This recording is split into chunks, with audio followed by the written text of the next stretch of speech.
Assalamualaikum warahmatullahi wabarakatuh.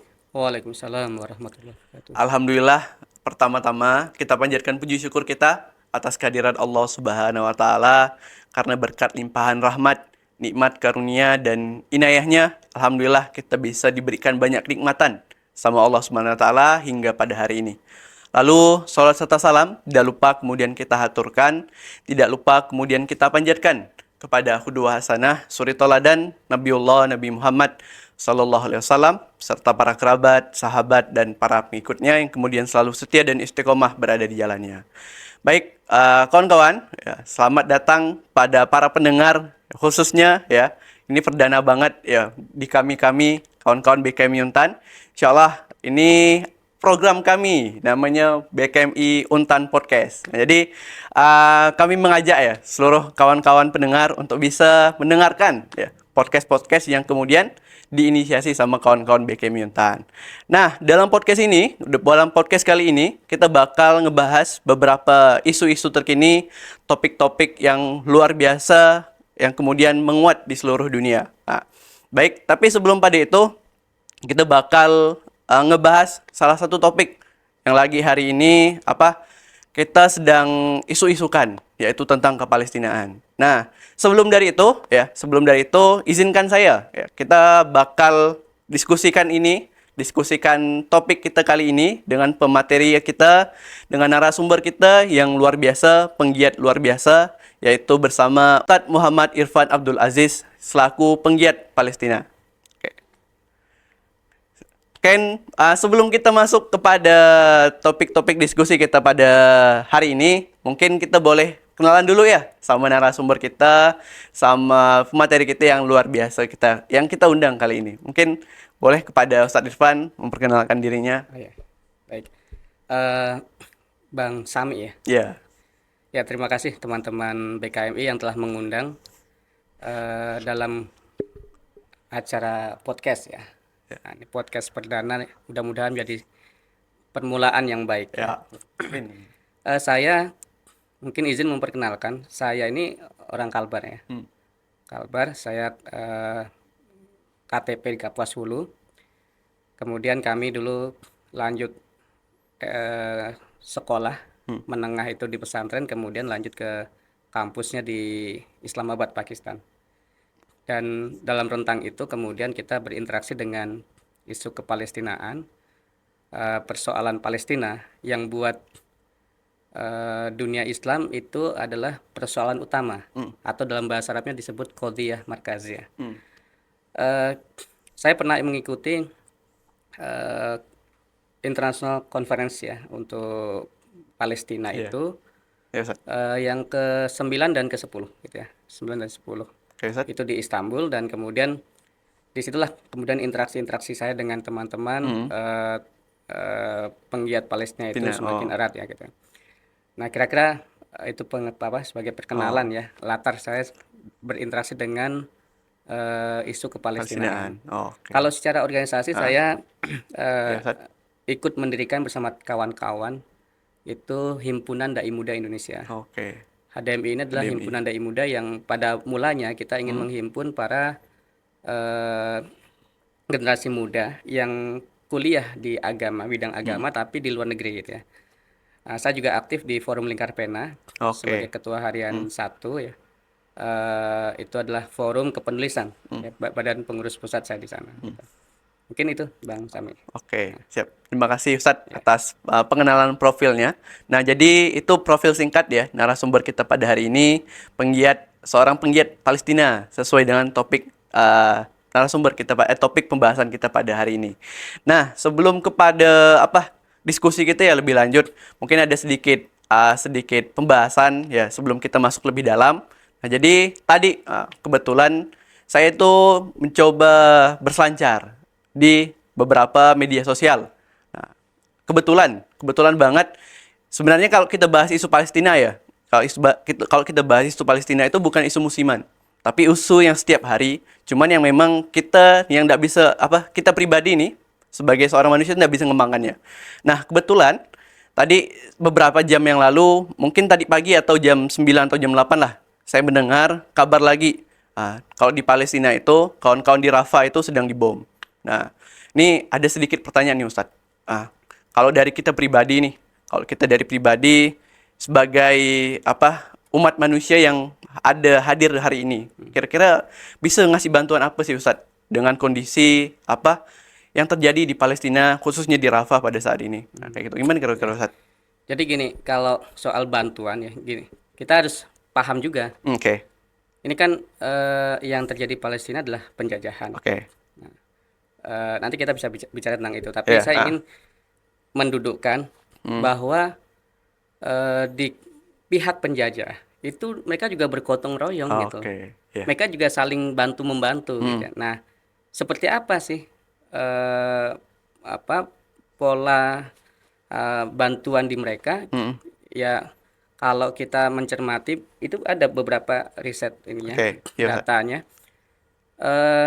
Misalkan di tahun, kalau kita flashback ya, 15 tahun yang lalu tuh, tahun 2000, 2011, 2015 itu mereka mulai gencar untuk mengkonsolidasikan kekuatan ekonomi mereka. Jadi sekitar kalau nggak salah 40-an persen, bukan 40 pengusaha besar mereka ya, itu membackup. Untuk apa? Membackup untuk membuka pemukiman-pemukiman Zionis yang kemudian pemukiman ini kan menggeser atau menggusur penduduk setempat kan gitu.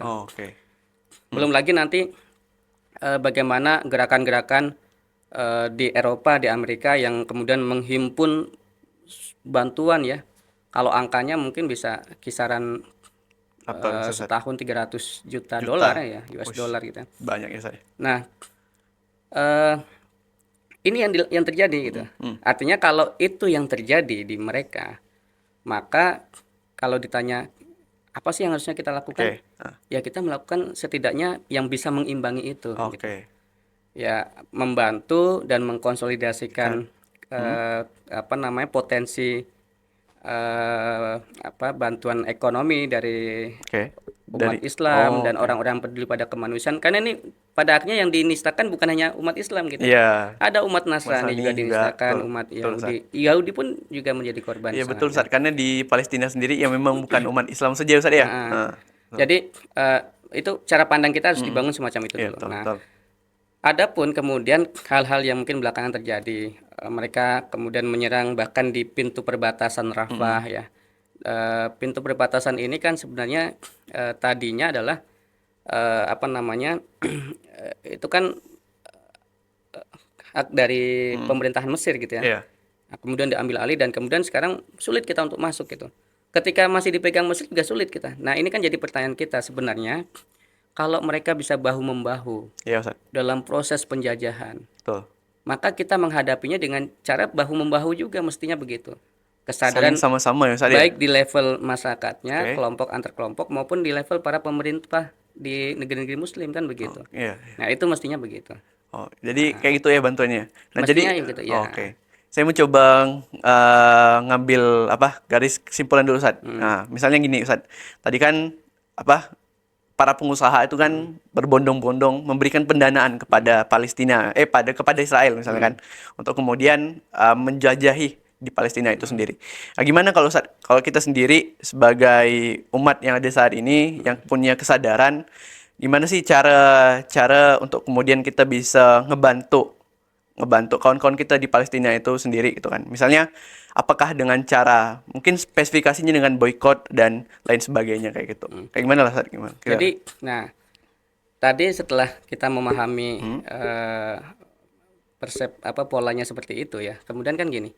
Oke, kita bantu dengan donasi. Tapi kan ternyata kalau hanya donasi nggak cukup. Kenapa? Betul. Karena yang diperlukan bukan sekadar donasi, tapi adanya aliansi, dukungan, dan support kan begitu ya. Iya, betul. Nah, aliansi ini akan terbangun kalau ada kesadaran. Karena itu kemudian sebenarnya yang diperlukan bukan saja donasi tapi juga edukasi. Bahkan edukasi mestinya didahulukan sebelum donasi.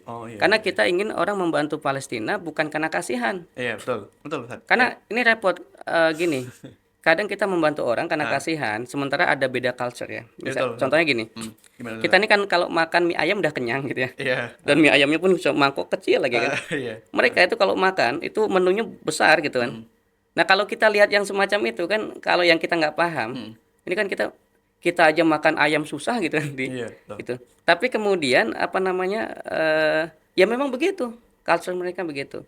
Nah kalau kita nggak paham kita akan kecewa. Tapi kalau kita memahami, kita membantu bukan karena kasihan, kita membantu karena kita saudara mereka. Oke. Baik saudara sebagai seorang muslim maupun saudara sebagai seorang sama anak manusia Iya. gitu. Nah, maka berlakulah sebagaimana yang juga berlaku dalam lingkungan kita. Kadang kita punya keluarga jauh lebih mampu dari kita, dia hajatan, kita bantuin kan. Iya, betul, Ustaz. Dia pembantu Betul. banyak, tapi kita masih bantuin. Kenapa? Iya. Ya dia keluarga kita gitu. Betul. Kan kita nggak bilang, dia udah punya pembantu, nggak begitu. Kita bantuin juga, nah dia keluarga. Nah, inilah yang harus dibangun, kesadaran bahwa kita membersamai mereka karena mereka juga manusia. Iya, betul, Ustaz. Iya. Nah, itu. Artinya tadi poinnya adalah kita bantu, oke. Tapi selain donasi perlu ada edukasi. Oke. Bahkan edukasi perlu didahulukan gitu. Oke, Ustaz. Nah, terkait bantuan tadi, saya mencoba mencermati isu ini lebih dalam. Jadi ketika kita nih misalnya kita udah ngasih bantuan, kita udah ngasih kita udah ngasih segala yang bisa kita bantu lah, khususnya makanan, pakaian dan segala macamnya yang bentuknya bisa kita kirim ke sana.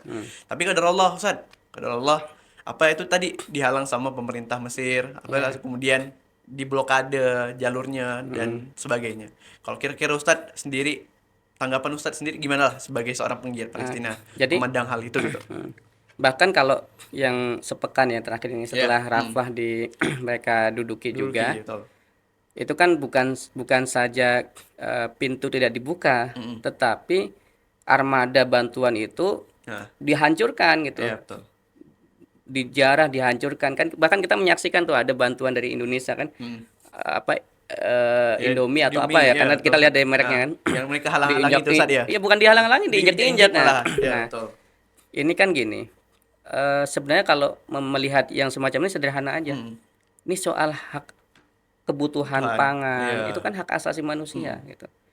Jadi ketika mereka melakukan itu, ini artinya mereka sedang berhadapan dengan persoalan HAM. Oke. Nah, sehingga respon kita sebenarnya sederhana aja. Ini adalah pelanggaran HAM. Dan kita bersuara untuk itu semuanya, mestinya demikian. Baik kita sebagai anak bangsa maupun kita sebagai sebuah bangsa ya, sebuah negeri yang berdaulat, kita bersuara semacam itu. Apalagi yang dinistakan itu adalah bantuan kita. Ya, betul. Ya kan? Membawa nama negara kita lagi ya, Ustadz, ya? artinya dia bukan saja menistakan orang-orang Palestina, tapi menistakan kita, nggak dianggap kita. Betul. Gitu. Iya, salah. Kan suka-suka kita dong mau bantu atau enggak kan gitu. Kenapa mereka hancurkan bantuan kita kan begitu. Nah, inilah yang mestinya kemudian menjadi diskusi yang kuat, dan kemudian mudah-mudahan pemerintahan kita bisa menyuarakan. Ya sejauh ini alhamdulillah kita punya menteri luar negeri sangat bagus gitu. Yang sangat menyuarakan sekali Ustadz ya. Nah, tinggal kemudian bagaimana kita ya selaku masyarakat yang kemudian kita juga, Indonesia ini kan terkenal sangat peduli terhadap kemerdekaan suatu bangsa. Kawal ini gitu. Jadi jangan biarkan berita itu hilang begitu saja. Iya. Ini ada penistaan terhadap kedaulatan sebuah negeri, ya. Ada pelanggaran HAM ya, dan sebagainya. Begitu. Oke, gitu. Nah, jadi gitu. Nah, saya lanjut lagi Ustadz tentang isu yang menarik hangat di bulan April, pertengahan April kemarin. Sama juga tentang Palestina. Jadi kampus-kampus besar di Amerika sama Eropa Ustadz. Nah, mereka itu para pelajarnya itu ya, para pelajar dari kampus-kampus besar itu mereka bikin satu isu, bikin satu aksi untuk mereka tuh menuntut untuk kampus-kampusnya itu melakukan divestasi atau pemutusan investasi lah bahasanya kayak gitu. Karena kampus mereka itu terindikasi bahwasanya memberikan pendanaan buat Israel saat itu. Nah, memandang hal itu gimana sih kalau tanggapan dari Ustadz sendiri, dan kira-kira apakah perlu nih Ustadz kawan-kawan yang ada di Indonesia, khususnya pelajar-pelajar yang ada di Indonesia, mahasiswa Indonesia, untuk ngikutin gerakan-gerakan yang dilakukan sama kawan-kawan yang ada di sana, yang ada di Amerika dan Eropa seperti itu? Ya, jadi sebenarnya itu sesuatu yang mungkin kita nggak pernah menduga ya. Oke, iya betul Ustaz. Nah, Jangankan kita gitu, mereka pun nggak menduga gitu. iya betul, iya. Jadi eh, kita yakin kok bahwa ketika apa sesuatu itu kita sebagai orang Hmm, beriman ya, iya betul. ya kalau kita sebagai seorang muslim kita meyakini ketika suatu kondisi itu benar-benar sudah tidak berdaya, tidak kita nggak punya kemampuan apa-apa Hmm, gitu ya, maka Allah akan ikut campur dan iya. campur tangan Allah itu ya Allah Maha Kuasa atas segala-galanya, Hmm, termasuk membolak-balikan hati manusia iya gitu. betul. Dan hati manusia ini bukan hanya hati-hati umat Islam, hati Iya. siapapun. Semua manusia ini punya hati yang sangat mungkin dibulak-balikan hati. Hmm, Nah, jadi kemudian kita dikejutkan dengan tadi aksi-aksi tadi ya. tampilan semacam Iya. itu, mereka beraksi, bahkan aksinya tuh sangat Sampai ngecamp tuh Ustaz itu. ya ngecamp dan heroik. Artinya Iya, gini, heeh. mereka sadar bahwa ada konsekuensi dari Iya. aksi itu dan mereka siap Hmm, gitu. betul, betul. Pertama yang menariknya lagi ini kan selain di dunia Eropa ya, Iya, ibaratnya kalau ini bukan negeri muslim gitu iya ya. betul Ustaz itu. Tapi yang kedua, mereka juga sebagian besar ya atau bahkan semuanya Iya, tuh Gen Z kan Gen gitu. Z, iya betul. Itu Gen Z artinya Orang-orang, Gen Z ini gini. Ini Gen Z ini kan nggak paham, belum nggak mengalami. iya. Ini kan kelahiran tahun 2000-an kan gitu ya. Iya, betul. Itu jangankan eh, awal mula penjajahan gitu ya. Nah, Aksi-aksi perlawanannya mungkin nggak nggak mengalami pernah, gitu. iya Dulu betul ada Ustaz. Intifado tahun Iya betul. 87, Intifado tahun 2000 itu udah nggak ngalamin. Mereka Hmm, masih baru lahir setelah itu kan iya gitu. Nah, tapi ternyata begitu heroik dan masif kan gitu. betul, iya. Nah, pilihan camp itu kan mereka memang ingin menampilkan bahwa ini loh kondisi Palestina itu kan Iya, kemudian akhirnya menciptakan banyak banyak. camp-camp pengungsian Iya gitu. betul. Nah, kalau buat saya ini Hmm, bukan sekadar untuk layak diikuti. oke, iya Ustaz. Ini sebenarnya sentilan buat kita gitu loh. Betul, iya. Kita lebih berhak untuk melakukan itu Betul gitu. Ustaz. Tapi Iya. di mana kita? Jadi gini, saya suka bilang ke kalau ceramah gitu Nah, umum gitu saya dulu itu kalau disebut aksi sejuta umat, aksi apapun gitu yang nah, wah gitu ya, itu adalah milik Indonesia gitu. hmm, Tapi betul, hari ini aksi-aksi kepedulian yang besar semacam betul. itu ada di Eropa Iya. gitu. Dan bukan sekali dua kali gitu. Udah banyak banget ya Ustaz ya. Artinya bahkan ada Heeh. pekanan Iya, bulanan gitu heeh. kan ketika kita flashback setelah 7 Oktober itu Hmm, kemarin ya. iya Gitu. betul. Nah, kalau buat saya ini isyarat apa kepada kita. Jadi mestinya bukan berpikir yuk kita ngikutin Ikutin. bukan. Oh, Ini iya, teguran buat kita. Mestinya betul. kita yang mengawali gitu. Apalagi dengan kondisi umat Islam yang besar banget di Iya. Indonesia ya Ustaz ya. Jadi gini, teguran ini harus kita pandang gini. Palestina itu tidak Hmm, lepas dari keberkahan. oke. Jadi kalau kita nggak ikut campur urusan ini, Hmm, kita khawatir kita kehilangan keberkahan-keberkahan. iya. Dan keberkahan ini Hmm, kan simpelnya gini, sesuatu yang kemudian akan menumbuh kembangkan kebaikan dalam diri hmm, kita, memudahkan urusan kita, termasuk mungkin memudahkan kita untuk menyelesaikan studi, iya betul. memudahkan kita untuk apa namanya Kami, memahami ya. apa ilmu atau materi yang kita dapatkan di kampus gitu, memudahkan kita untuk berinteraksi dengan dosen. Betul. Kemudahan-kemudahan itu nggak menutup kemungkinan itu bisa bersumber dari hal-hal yang Tadi, sepele, hmm, tapi memang ada nilai keberkahan-keberkahan. Nah, itulah yang mestinya kalau buat ini kan saya bicara dengan BKMI ya, iya betul. yang mana anggotanya Mahasiswa Islam, Islam dan Muslim kan. Nah, artinya yuk kita memandang semacam itu. betul. Pertama bukan sekedar yuk mengikuti, tapi memang mestinya kita dan ini kita Hmm, desentil dan urusannya adalah urusan lu mau nggak sih dengan iya keberkahan ini betul. gitu. Atau lu udah nggak butuh nih kalau bahasa orang Hmm, Jakarta kan begitu ya. Apa kalau orang Pontianak apa? Ya kamu masih mau nggak tak sih duli, dengan tak duli gitu. masih peduli nggak sih masih Iya. mau keberkahan nggak sih? Hmm, Kalau nggak ya sudah gitu, tinggalin aja. Tapi kalau masih mau, ya bukan cuma ngikutin tapi take over take gitu. over, ambil ya, Ambil alih ambil alih. komando ini kalau bisa jadi tren gitu. Mahasiswa Indonesia jadi tren. Ini kan Betul. aneh. Kita malah dukung Iya. kan ada kemarin yang beredar Nah, mahasiswa Indonesia mendukung aksi gitu kan. iya. Mestinya Kita juga kita lah bisa. yang mengkomando ini Iya gitu. betul, betul. Betul. Apalagi kita punya presiden proklamator mengatakan selama kemerdekaan belum Palestina. diberikan kepada Iya. bangsa Palestina, kepada Iya. penduduk Palestina, maka Indonesia akan berhadapan dengan Iya. penjajah Israel. Betul, betul. Begitu. Iya, betul. Oke, kita bakal tadi dengan beberapa pertanyaan-pertanyaan dan diskusi kita tadi kita cukupkan dulu ya untuk untuk sesi satu ini. Nanti kita bakal kembali di sesi kedua. Saya akhiri nih. Akhiri. Wassalamualaikum warahmatullahi wabarakatuh. Salam warahmatullahi